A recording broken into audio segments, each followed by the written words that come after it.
ನೋಡಿ, ಪ್ರಶ್ನೆ ಇರ್ತಕ್ಕಂಥದ್ದು ಗೇಟ್ಗಳನ್ನ ರಿಪ್ಲೇಸ್ ಮಾಡಿದ್ದಾರೆ. ಬಹಳ ಒಳ್ಳೆ ವಿಚಾರ. ನಮ್ಮ ಅಭಿಯಾನ ಕೂಡ ನಿರಂತರವಾದಂತಹ ಅಭಿಯಾನ. ನಮ್ಮ ಸಹೋದ್ಯೋಗಿ ರಂಜಿತ್ ಚಿರಿಯಾರ ಅಲ್ಲಿ ಹೋಗಿ ಆ ಚೈನ್ ಹೇಗೆ ಕಟ್ ಆಗಿದೆ, ಹೇಗೆ ಹಳೇದಾಗಿದೆ, ಹೇಗೆ ಸವದಿದೆ ಅನ್ನೋದನ್ನ ಕೂಡ ಡೀಟೇಲ್ಡ್ ಆಗಿ ವರದಿ ಮಾಡಿದ್ವಿ. ಅನಂತರ ರಿಪಬ್ಲಿಕ್ ಕನ್ನಡದಲ್ಲಿ ಸಾಕಷ್ಟು ಜನ ತಜ್ಞರು ಕೂಡ ಇದ್ರ ಬಗ್ಗೆ ಮಾತನಾಡಿದ್ರು. ನಿರಂತರವಾಗಿ ನಾವು ಸರ್ಕಾರಕ್ಕೆ ಒತ್ತಡವನ್ನು ಹಾಕಿದ್ವಿ. ಕೇವಲ ಗೇಟ್ಗಳನ್ನ ಬದಲಾಯಿಸಿದ್ರಷ್ಟೇ ಸಾಲದು, ಅದನ್ನ ಲಿಂಕ್ ಮಾಡುವಂತ, ಅದನ್ನ ಕ್ಯಾರಿ ಮಾಡುವಂತ ಚೈನ್ಗಳನ್ನ ಕೂಡ ಬದಲಾವಣೆ ಮಾಡಬೇಕು ಅನ್ನೋಂಥದ್ದು. ಅದಕ್ಕಿಂತ ಮುಂಚೆ ನಾವು ನಿರಂತರವಾಗಿ ತುಂಗಭದ್ರಾ ಅಭಿಯಾನ ಮಾಡಿದ್ವಿ. ಅದಾದ್ಮೇಲೆ ಕಳೆದ ಕೆಲವು ದಿನಗಳಲ್ಲಿ, ಕಳೆದ 2 ತಿಂಗಳ ಹಿಂದೆ ನಾವು ತುಂಗಭದ್ರಾ ಸ್ವಚ್ಛತೆಯ ಕುರಿತಾಗಿ ಅಭಿಯಾನ ಮಾಡಿದ್ವಿ. ಆಮೇಲೆ ಆ ಭಾಗದಲ್ಲಿ ನೀರಿನ ಶುದ್ಧೀಕರಣದ ಕುರಿತಾಗಿ ಅಭಿಯಾನ ಮಾಡಿದ್ವಿ. ಹೀಗೆ ತುಂಗಭದ್ರೆ ನಿರಂತರವಾಗಿ ರಿಪಬ್ಲಿಕ್ ಕನ್ನಡದ ಕಾಳಜಿಯಾಗಿತ್ತು, ಈಗಲೂ ಕೂಡ ಕಾಳಜಿಯಾಗಿದೆ. ಸೊ ಈಗ ಅಲ್ಲಿ ಇನ್ನೊಂದು ಏನ್ ಸಮಸ್ಯೆ ಆಗಿದೆ ಅಂತಂದ್ರೆ, ತುಂಗಭದ್ರಾ ಸಿಲ್ಟ್ ಆ ಹೂಳು ಎತ್ತೋದಕ್ಕೆ ಸಮಸ್ಯೆ ಆಗ್ತಾ ಇದೆ. ಹಾಗಾಗಿ ನೀರಿನ ಶೇಖರಣಾ ಪ್ರಮಾಣ ಬಹಳ ಕಡಿಮೆ ಆಗಿದೆ ಅನ್ನುವಂಥದ್ದು ದೊಡ್ಡ ಸಮಸ್ಯೆ. ಅದರಿಂದಾಗಿ ಬಹಳ ದೊಡ್ಡ ಪ್ರಮಾಣದ ನೀರು ನಮಗೆ ಲಾಸ್ ಆಗ್ತಾ ಇದೆ. ಅದು ಆಂಧ್ರ ಪ್ರದೇಶಕ್ಕೆ ಹರಿದು ಹೋಗುತ್ತೆ ಅಥವಾ ಸಮುದ್ರಕ್ಕೆ ಹರಿದು ಹೋಗುತ್ತೆ. ಹಾಗಾಗಿ ಇನ್ನೇನ್ ಮಾಡ್ಬೇಕಪ್ಪ ಅಂತ ನೋಡಿದ್ರೆ, ನವಲೆ ಅನ್ನುವಂತಹ ಒಂದು ಡ್ಯಾಮ್ ನಿರ್ಮಾಣ ಮಾಡ್ಬೇಕು ಅಲ್ಲಿ ಅಂತ. ಆ ನವಲೆ ಬಳಿ ಡ್ಯಾಮ್ ನಿರ್ಮಾಣ ಆಗುವಂತದ್ದು ಕಳೆದ 2-3 ಟರ್ಮಿಂದ ನೆನೆಗುದ್ದಿಗೆ ಬಿದ್ದಿರುವಂತಹ ಯೋಜನೆ. ಸೊ ನವಲೆ ಜಲಾಶಯ ನಿರ್ಮಾಣಕ್ಕೆ ಮುಖ್ಯಮಂತ್ರಿ ಡಿ ಕೆ ಶಿವಕುಮಾರ್ ಅವರು ಇದೇ ರೀತಿ ಮನಸ್ಸು ಮಾಡ್ತಾರಾ? ಈಗ ತುಂಗಭದ್ರಾ ಗೇಟ್ ನಿರ್ಮಾಣಕ್ಕೆ ಯಾವ ರೀತಿ ಇಚ್ಛಾಶಕ್ತಿಯನ್ನ ತೋರಿಸಿದ್ರೋ ಅದೇ ರೀತಿ ಮನಸ್ಸು ಮಾಡ್ತಾರಾ? ಅವರು ಟಾರ್ಗೆಟ್ ಇಟ್ಕೊಂಡು ಕೆಲಸ ಮಾಡಿದ್ರು ಇದರಲ್ಲಿ. ಅದೇ ತರ ಈಗ ಒಳ್ಳೇದ್ ಮಾಡಿದಾಗ ಅಶ್ವಿನಿ, ಅದು ಒಳ್ಳೇದು ಅಂತ ಹೇಳೋದು ಕೂಡ ಮಾಧ್ಯಮಗಳ ಕರ್ತವ್ಯ. ಸೊ ಹಾಗಾಗಿ ಡಿ ಕೆ ಶಿವಕುಮಾರ್ ಅವರು ಈ ಗೇಟ್ ನಿರ್ಮಾಣ ಕಾರ್ಯದಲ್ಲಿ ನಿಜಕ್ಕೂ ಇಚ್ಛಾಶಕ್ತಿ ತೋರಿಸಿದ್ದಾರೆ.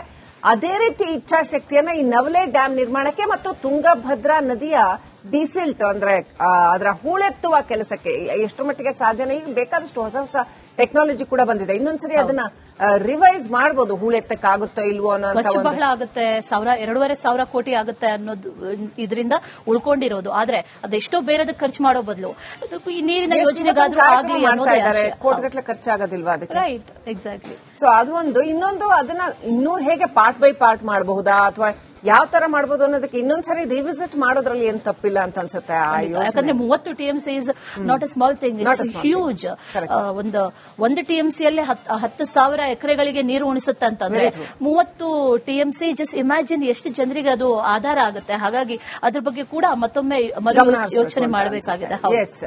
ಸೊ ಹಾಗಾಗಿ ವೀಕ್ಷಕರೇ, ಇವತ್ತು ನಾವು ಹೇಳ್ತಾ ಇರೋದೇನು ಅಂತಂದ್ರೆ, ಈ ನವಲೆ ಜಲಾಶಯಕ್ಕೂ ಕೂಡ ಅಷ್ಟೇ ಗಮನ ಕೊಡ್ತಾರೆ ಡಿ ಕೆ ಶಿವಕುಮಾರ್, ಕೊಡ್ಲಿ ಅನ್ನುವಂಥದ್ದು ರಿಪಬ್ಲಿಕ್ ಕನ್ನಡದ ಆಗ್ರಹ ಕೂಡ. ಆ ಕುರಿತಾಗಿ ಒಂದು ರಿಪೋರ್ಟ್ ನೋಡಿ.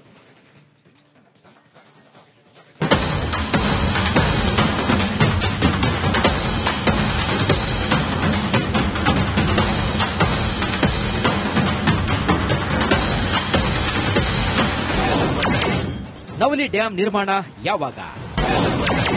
ನಾಯ್ಡು ರೆಡ್ಡಿ ಒಪ್ಪಿಸ್ತಾರಾ? ಸಿಎಂ ಡಿಕೆಶಿ. ಕಾಗದದಲ್ಲಿ ಉಳಿದ ನವಲಿ ಡ್ಯಾಂ ಯೋಜನೆ ರಾಜ್ಯದಲ್ಲಿ ಮುಂಗಾರಿ ಅಂದುಕೊಂಡಂತೆ ಆಗಿಲ್ಲ. ಭೀಕರ ಮಳೆ ಕೊರತೆ ಮತ್ತು ಬರದ ಛಾಯೆ ಅನ್ನದಾತರನ್ನ ಕಂಗೆಡಿಸಿದೆ. 35% ಮಳೆ ಕೊರತೆಯಾಗಿದ್ದು ರೈತರು ಕೃಷಿಗೆ ನೀರಾವರಿ ಯೋಜನೆಗಳನ್ನೇ ಆಶ್ರಯಿಸುವಂತೆ ಮಾಡಿದೆ.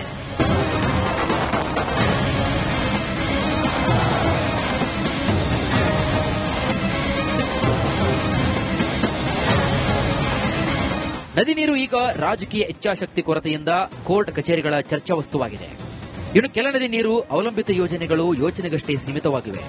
ಅಂಥದ್ದೇ ಒಂದು ಯೋಜನೆ ಕೊಪ್ಪಳ ಜಿಲ್ಲೆಯಲ್ಲಿ ದಶಕಗಳಿಂದ ನೆನೆಗುದಿಗೆ ಬಿದ್ದಿರೋ ನವಲಿ ಸಮಾನಾಂತರ ಜಲಾಶಯ ಯೋಜನೆ ಕೂಡ ಒಂದು.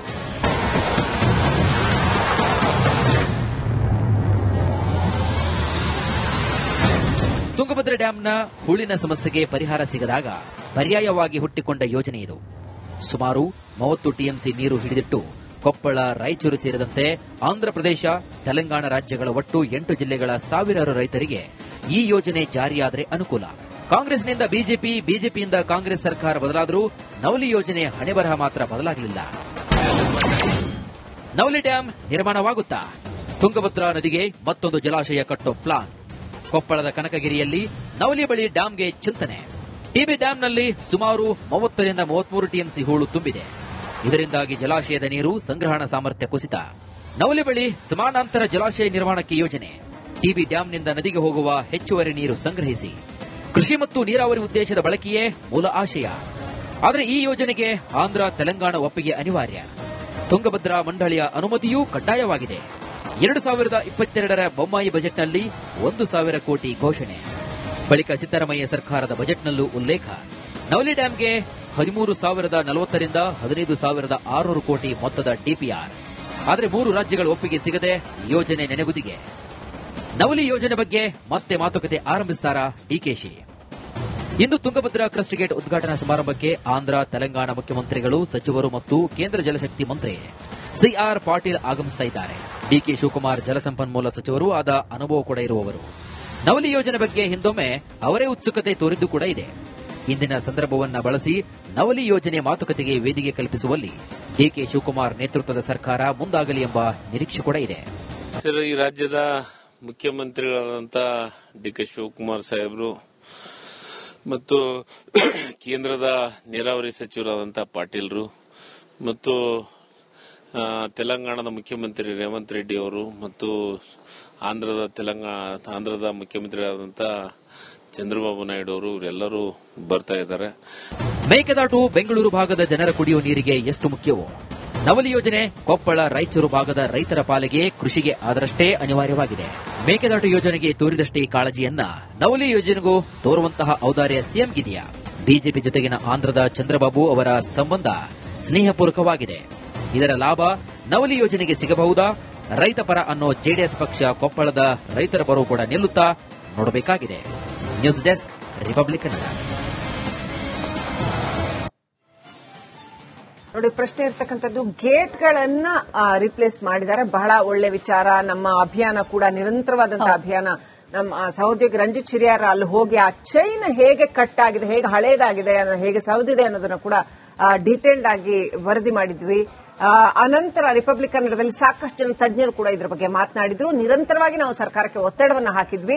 ಕೇವಲ ಗೇಟ್ಗಳನ್ನ ಬದಲಾಯಿಸಿದ್ರಷ್ಟೇ ಸಾಲದು, ಅದನ್ನ ಲಿಂಕ್ ಮಾಡುವಂತ, ಅದನ್ನ ಕ್ಯಾರಿ ಮಾಡುವಂತ ಚೈನ್ಗಳನ್ನ ಕೂಡ ಬದಲಾವಣೆ ಮಾಡಬೇಕು ಅನ್ನುವಂಥದ್ದು. ಅದಕ್ಕಿಂತ ಮುಂಚೆ ನಾವು ನಿರಂತರವಾಗಿ ತುಂಗಭದ್ರಾ ಅಭಿಯಾನ ಮಾಡಿದ್ವಿ. ಅದಾದ್ಮೇಲೆ ಕಳೆದ ಕೆಲವು ದಿನಗಳಲ್ಲಿ, ಕಳೆದ 2 ತಿಂಗಳ ಹಿಂದೆ ನಾವು ತುಂಗಭದ್ರಾ ಸ್ವಚ್ಛತೆಯ ಕುರಿತಾಗಿ ಅಭಿಯಾನ ಮಾಡಿದ್ವಿ. ಆಮೇಲೆ ಆ ಭಾಗದಲ್ಲಿ ನೀರಿನ ಶುದ್ಧೀಕರಣದ ಕುರಿತಾಗಿ ಅಭಿಯಾನ ಮಾಡಿದ್ವಿ. ಹೀಗೆ ತುಂಗಭದ್ರೆ ನಿರಂತರವಾಗಿ ರಿಪಬ್ಲಿಕ್ ಕನ್ನಡದ ಕಾಳಜಿಯಾಗಿತ್ತು, ಈಗಲೂ ಕೂಡ ಕಾಳಜಿಯಾಗಿದೆ.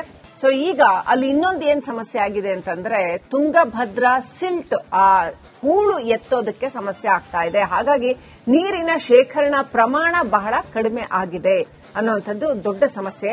ಅದರಿಂದಾಗಿ ಬಹಳ ದೊಡ್ಡ ಪ್ರಮಾಣದ ನೀರು ನಮಗೆ ಲಾಸ್ ಆಗ್ತಾ ಇದೆ. ಅದು ಆಂಧ್ರ ಪ್ರದೇಶಕ್ಕೆ ಹರಿದು ಹೋಗುತ್ತೆ ಅಥವಾ ಸಮುದ್ರಕ್ಕೆ ಹರಿದು ಹೋಗುತ್ತೆ. ಹಾಗಾಗಿ ಇನ್ನೇನ್ ಮಾಡ್ಬೇಕಪ್ಪ ಅಂತ ನೋಡಿದ್ರೆ, ನವಲೆ ಅನ್ನುವಂತಹ ಒಂದು ಡ್ಯಾಮ್ ನಿರ್ಮಾಣ ಮಾಡ್ಬೇಕು ಅಲ್ಲಿ ಅಂತ. ಆ ನವಲೆ ಬಳಿ ಡ್ಯಾಮ್ ನಿರ್ಮಾಣ ಆಗುವಂತದ್ದು ಕಳೆದ 2-3 ಟರ್ಮಿಂದ ನೆನೆಗುದ್ದಿಗೆ ಬಿದ್ದಿರುವಂತಹ ಯೋಜನೆ.